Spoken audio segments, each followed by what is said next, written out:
South Korean President Yoon Suk Yeol was detained on Wednesday, that's the 15th of January, after a dramatic law enforcement operation at the presidential compound. This marked the end of a prolonged standoff between Yoon's security forces and the country's anti-corruption investigators. The detention was a culmination of weeks of political crisis following Yoon's controversial decision to declare martial law in December last year. Here is a detailed timeline of events that led up to Yoon's detention. In a shocking announcement at 10:29 p.m., President Yoon declared martial law, accusing the opposition-controlled National Assembly to becoming a den of criminals obstructing government affairs. He vowed to eradicate his political rivals, accusing them of being North Korea-sympathizing anti-state forces responsible for the nation's downfall. The declaration set off immediate protests and led to a series of emergency meetings among lawmakers. Hundreds of armed troops were deployed around the National Assembly to prevent members from gathering for a vote to overturn the decree. Democratic Party leader Lee Jae-myung live-streamed his efforts to reach Parliament, urging supporters to join him in resisting the martial law measures. National Assembly Speaker Woo Won-shik announced that the Assembly would respond to Yoon's martial law declaration with constitutional procedures. As lawmakers rushed to hold a vote on the decree, military troops tried to break into the Assembly building but were blocked by the police. Despite this, 190 lawmakers, including 18 from Yoon's own party, voted unanimously to lift martial law. The motion was quickly followed by the retreat of troops from the building. Yoon made a significant move by replacing his defense minister Kim, who's a close associate, who had reportedly recommended declaring martial law. Han, the leader of Yoon's party, publicly criticized the martial law decree as unconstitutional but stated that he would oppose any impeachment efforts. For context, Han Dong-hoon, who's a reformist leader within Yoon's party, made a stunning reversal, expressing support for suspending Yoon's presidential powers. Han warned that Yoon's actions could pose a significant risk to the country, citing fears of a potential reattempt to impose martial law or take other extreme actions. Yoon publicly apologized for his decision to impose martial law but stated that he would not back down from legal or political responsibility. He declared that he would leave the resolution of the crisis to his party and the National Assembly.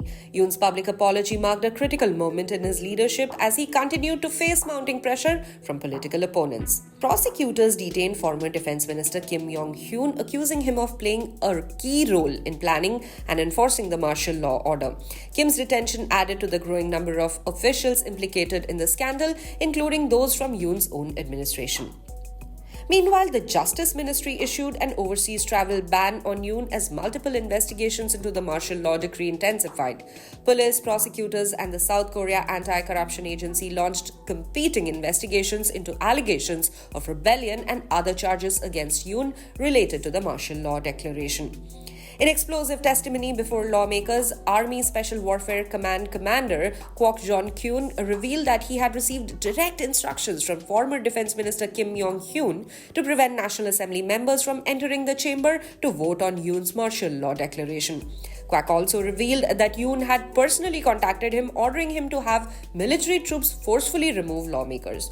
Kwok testified that he did not carry out the order. This former Defense Minister Kim Yong-hyun was arrested over his alleged involvement in helping Yoon plan and execute the martial law order.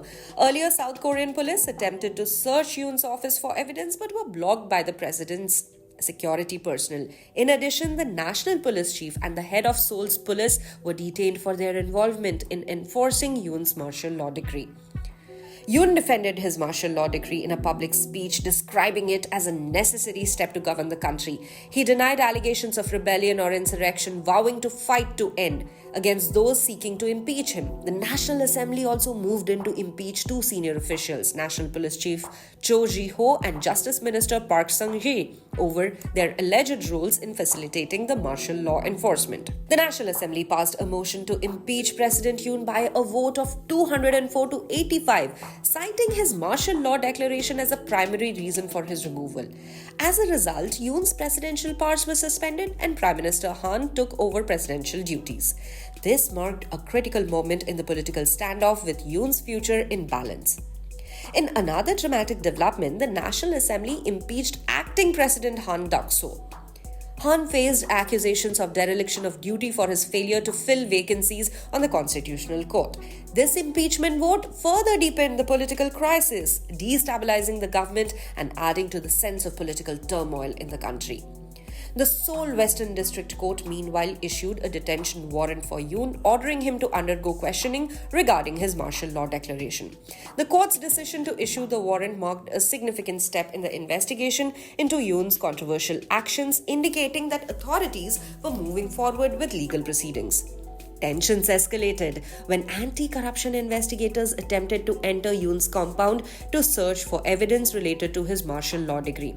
Presidential security forces, supported by military personnel and barricades, prevented the investigators from accessing the compound. The standoff at the residence underscored the intense political and legal struggle unfolding within the country's leadership. In other news, the chief of the Presidential Security Service, Park Jong-joon, resigned under pressure following the mounting controversy surrounding the martial law declaration. Park's resignation reflected growing concerns over the president's handling of the situation and increasingly chaotic security operations at the presidential compound. The Constitutional Court held its first formal hearing on the impeachment case against the president. The hearing lasted less than 5 minutes as Yoon refused to attend, continuing to challenge the legal and political proceedings against him. The next hearing was scheduled for the 16th of January. Yoon's absence from the court proceedings further fueled the political standoff. And lastly, South Korean authorities, including anti-corruption investigators and police, raided the presidential compound in Seoul and detained President Yoon Suk Yeol. This followed more than 6 weeks of tension after his martial law decree. Yoon had been holed up in his Hanam-dong residence, where he defiantly vowed to fight to the end against efforts to remove him. He became the first sitting South Korean president to be apprehended, marking a dramatic moment in the country's political crisis. Yoon's controversial martial law declaration, combined with subsequent allegations of rebellion, political turmoil, and impeachment motions, culminated in his detainment after weeks of standoff. The investigation into his actions continue, with the South Korean political landscape remaining in a flux.